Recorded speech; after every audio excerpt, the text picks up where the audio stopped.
Halo sahabat inovasi, jumpa bersama saya Dery Carisanti dari Badan Litbang Provinsi Sumatera Selatan dalam acara One Day, One Innovation. Satu hari satu inovasi, tiada hari tanpa inovasi. Sahabat inovasi, saat ini inovasi menjadi sebuah keharusan. Dunia terus berubah, maka kita harus adaptif dan inovatif. Untuk menginspirasi, kami hadir bersama para inovator hebat dengan inovasi-inovasinya dalam acara One Day, One Innovation. Baik sahabat inovasi, masih di studio podcast One Day, One Innovation Balitbangda Provinsi Sumatera Selatan. Dan kali ini telah hadir bersama kita seorang inovator yang luar biasa dari SD Negeri 226 Palembang, Ibu Lindawati, SPD, MPD, dengan inovasinya Permata. Nah, apa itu Permata? Baik, kita sapa Ibu Lindawati. Iya, selamat datang Ibu. Terima kasih Bu. Iya, sehat hari ini Bu ya? Alhamdulillah sehat. Alhamdulillah. Baik, Ibu Lindawati, ini inovasinya luar biasa Bu ya. Penasaran nih kita, apa itu Permata Bu, dan apa sih yang melatar belakangi munculnya ide inovasi ini? Ya, yang melatar belakangi kami membuat inovasi Permata ini adalah karena kita tidak bisa menutup kemungkinan dampak COVID-19 ini juga berdampak kepada murid kita yang kecanduan main gadget, termasuk juga kadang bisa mengakses permainan game itu di sekolah saat jam istirahat. Iya. Yang kedua itu mengatasi kebahagiaan siswa. Jadi siswa itu merasa tidak bahagia ketika berada di sekolah. Kenapa kami kok bisa tahu siswa kami tidak bahagia datang ke sekolah? Ketika kami pagi-pagi menyambut siswa itu datang ke sekolah itu tidak dengan senyum wajah yang sumringah, tidak dengan rasa yang bahagia, walaupun kami sudah menyapa dengan senyum terbaik kami mungkin ya. Nah, di situ. Yang ketiga, berdasarkan hasil wawancara sebuah kelas sampel itu sebagian besar siswanya itu merasa tidak bahagia datang ke sekolah. Sedangkan sekolah itu merupakan tempat mereka menghabiskan waktu untuk mendapatkan informasi, berkolaborasi. Tetapi kalau di suatu komunitas dia tidak merasa bahagia, maka itu akan tidak tercapai apa yang ingin jadi sebuah tujuan. Jadi maka itu kami menggebrak sebuah kegiatan itu dengan Permata. Nah, kegiatan Permata ini nantinya diharapkan dapat membuat siswa itu berbahagia ketika berada di sekolah, juga meningkatkan daya sportivitas. Ketika bermain kan kalau kalah siap menerima kekalahan. Dan juga pasca Covid ini mungkin siswa kita jarang gerak, mager, malas gerak. Jadi dengan bermain tradisional tadi melibatkan aktivitas fisik sehingga siswa itu beraktivitas. Juga menghangatkan kolaborasi guru juga di situ beraktivitas, mengenang masa-masa kecilnya yang mungkin udah terlewatkan, jadi ikut juga bermain di situ. Iya, baik. Ini mungkin sahabat inovasi di rumah nih Bu, masih penasaran nih Bu, Permata itu kependekan atau kepanjangan dari apa Bu? Pekan Permainan Tradisional. Oke, baik. Jadi di sini guru memberikan solusi dengan adanya permainan-permainan tradisional Bu ya. Iya, untuk meminimalisir penggunaan gadget di sekolah tadi ya Bu ya. Ya, dimulai dari pertamanya kan saya di tema 6 pada kelas 6 itu ada mata pelajaran mengenalkan permainan tari gantar. Tari gantar itu berasal dari Kalimantan. Jadi dengan menggunakan bambu 4 buah itu dengan ketukan, ada yang di atas ada yang di bawah, kemudian mereka tuh antusias. Jadi kami juga, nah jadi artinya anak-anak ini membutuhkan itu, jadi seorang guru itu akan tahu akan kebutuhan belajar siswanya. Jadi kami membuat kegiatan Permata ini sebagai kegiatan wajib di sekolah. Iya. Juga sebagai pendamping kegiatan olahraga gitu. Iya, baik. Ini untuk prosesnya sendiri bagaimana Bu? Karena kan pasti ada banyak permainan di sini ya. Iya, bagaimana itu? Jadi Bu, kami melakukan sosialisasi. Pertama sosialisasi itu kami mengenalkan dulu dari kelas ke kelas itu ketika istirahat ini yang namanya permainan egrang. Ini yang namanya permainan congklak, tapi biasanya udah pada tahu. Ini permainan bakia. Bagaimana role permainannya? Itu kami sosialisasikan. Nah, kemudian sosialisasi kedua adalah sosialisasi melalui prayer. Prayer yang kami sebarkan kepada orang tua wali murid melalui WA group bahwa kita ini ada kegiatan kita ini adalah Permata, apa saja sih permainan yang yang difasilitasi di sekolah, apa saja yang misalnya permainan itu alat bermainnya bisa dibawa anak dari rumah.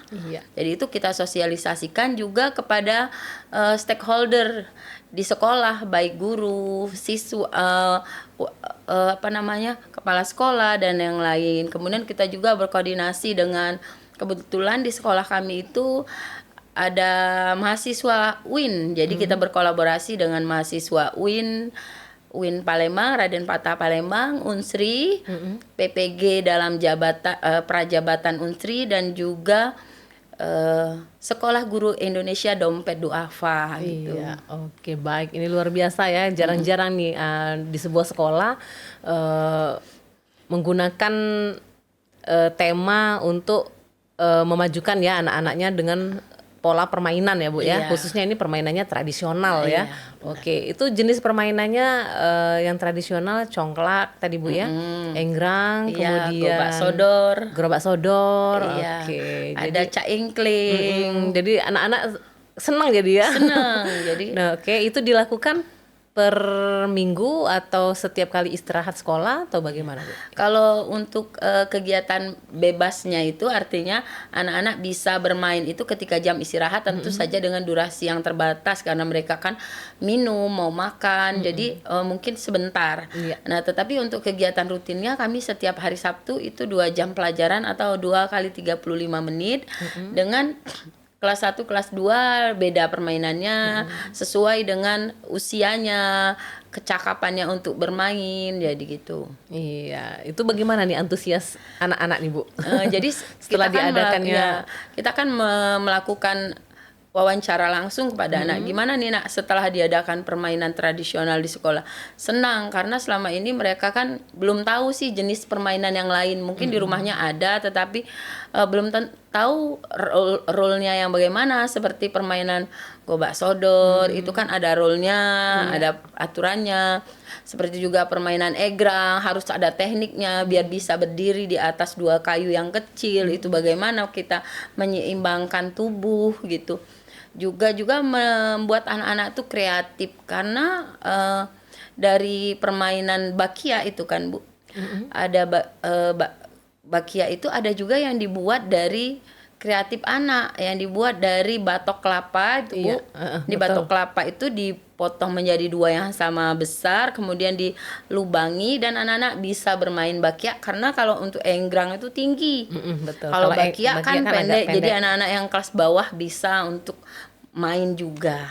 Seru jadi Bu ya. Jadi pada saat istirahat sekolah ataupun pada hari Sabtu itu semua anak berkumpul di lapangan untuk bermain permainan tradisional tadi ya. Iya, tetap dengan pengawasan guru tentunya. Iya, betul. Karena mungkin anak-anak kan ada yang rebutan ya dengan permainan tertentu seperti itu kan. Iya, benar. Tapi ini bagus sekali loh Bu, karena seperti diketahui zaman sekarang anak-anak lebih cenderung mager ya. Lebih cenderung hanya menggunakan gadget.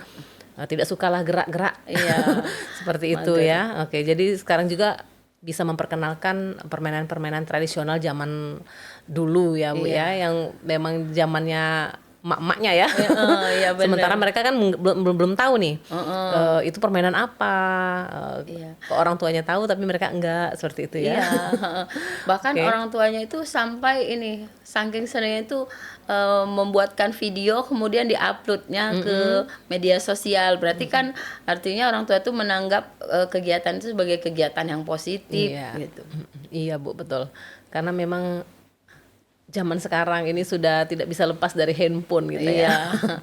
Oke, itu jadi anak-anak diberi pengertian Bu ya untuk membatasi masalah handphone di sekolah, atau memang ada peraturan yang menetapkan bahwa handphone tidak dibawa ke sekolah atau seperti apa, Bu? Ya. Ya, kita kan memberi anak itu kesepakatan. Jadi kalau di kami dari guru penggerak juga bahwa kita itu tidak cenderung memberikan sebuah peraturan karena peraturan itu kayaknya cenderung dilanggar. Jadi kami punya yang namanya kesepakatan. Jadi kalau sepakat itu artinya kita sama-sama membuat sebuah komitmen dan kita semua harus mematuhi komitmen itu. Jadi kita membuat kesepakatan bahwa kalau kelas atas itu kelas 6 itu diperbolehkan dengan pengawasan.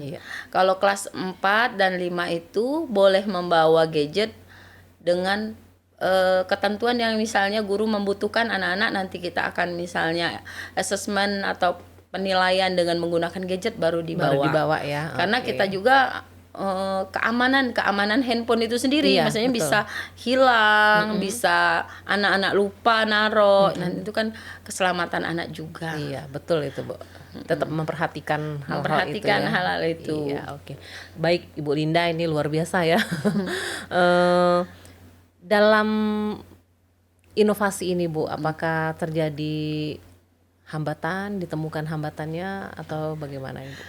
Ya tentu saja setiap apa yang kita lakukan itu pasti ada hambatannya. Tapi kami sebagai seorang guru penggerak itu tidak mencari hambatan, tetapi bagaimana cara kita memanfaatkan aset. Jadi semua aset itu dapat berfungsi. Memang kami sekarang sudah sebelumnya kami tidak memiliki arena bermain. Jadi kami sekarang sudah difasilitasi, namun masih sebagian besar itu belum difasilitasi dengan lantai yang mulus kan. Kalau bermain itu harus dengan lantai yang bagus, yang baik supaya tingkat keamanan anak-anak itu terjamin. Yang kedua itu terbatasnya alat untuk bermain, contohnya egrang. Egrang itu kan kalau misalnya dia kondisinya sudah tidak bagus akan patah dia. Gitu. Keselamatan juga ya. Iya, betul. Terbatasnya. Kemudian juga kita juga terbatas akan misalnya kebutuhan dana untuk melengkapi, misalnya kita mau ada permainan yang lain tapi kita masih keterbatasan biaya gitu, Bu. Tetapi itu bukan berarti membuat kami berhenti melangkah. Semuanya ada cara ya, Bu. Semua ada cara. Semuanya bisa Semua bisa minimalisir ya dan ditanggulangi, ditanggulangi ya. Oke, baik, ini luar biasa ini SD Negeri 226 Palembang, Bu ya. Iya. Baik, untuk pengembangan kedepannya nih, Bu, mau dibawa kemana inovasi ini, Bu? Ya, apakah mungkin pengen direplikasi ke sekolah lain, karena mungkin bagus juga ini untuk dicontoh ke tempat lain ya. Ya, jadi kami sudah untuk di luar kota Palembang kami sudah mereplikasi 1 kota Prabu Mulih, 2 di Cakung Jakarta, satunya lagi di Jawa tuh di Banten kalau nggak salah. Itu jadi udah direplikasi.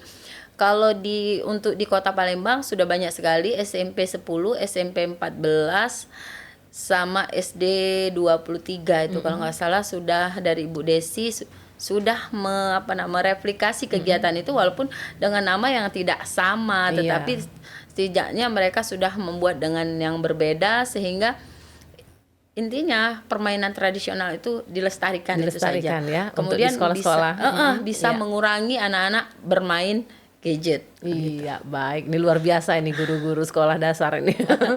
Oke, Bu Linda, ada ucapan yang ingin diucapkan kepada sahabat inovasi atau pada tim-tim yang terlibat, Bu? Boleh, Bu, ya. Oke, terima kasih. Kami dari SD Negeri 226 Palembang mengucapkan banyak terima kasih kepada Gubernur Provinsi Sumatera Selatan, Bapak Wali Kota, Ibu Wawako, dan semua dari Balitbangda Provinsi Sumatera Selatan, Balitbang Kota Palembang, seluruh keluarga besar SD Negeri 226, tim kreatifnya, kemudian narasumber-narasumber yang sudah memberikan kami masukan, pengawas, kepala sekolah, kepala dinas pendidikan Kota Palembang, dan semua yang sudah berpartisipasi, terutama anak-anak kami tersayang, siswa dan siswi SD Negeri 226 Palembang beserta orang tuanya yang sangat mensupport kegiatan di sekolah kami. Iya, baik. Ini luar biasa ya, support dari orang-orang sekeliling yang sangat mencintai Iya. gurunya berikut sekolahnya, Bu ya. Iya. Iya, baik. Terima kasih banyak Bu Linda atas Iya. kehadirannya di podcast kami di One Day One Innovation. Tetap terus menginspirasi sahabat inovasi di rumah ya Bu ya. Iya. Dan kami tunggu inovasi-inovasi selanjutnya yang pastinya masih banyak nih di SD Negeri 226 Palembang ya. Ya, siap. Iya, oke, baik. Sahabat inovasi, untuk informasi lebih lanjut dapat memberikan komentar dan saran pada podcast kami di One Day One Innovation. Kami tunggu like serta subscribe-nya, dan kita juga masih punya jurus 4S. Setiap orang adalah inovator, setiap masalah peluang inovasi, setiap solusi harus sinergi, dan setiap inovasi harus konkret hasilnya. Jumpa lagi pada podcast selanjutnya. Salam inovasi.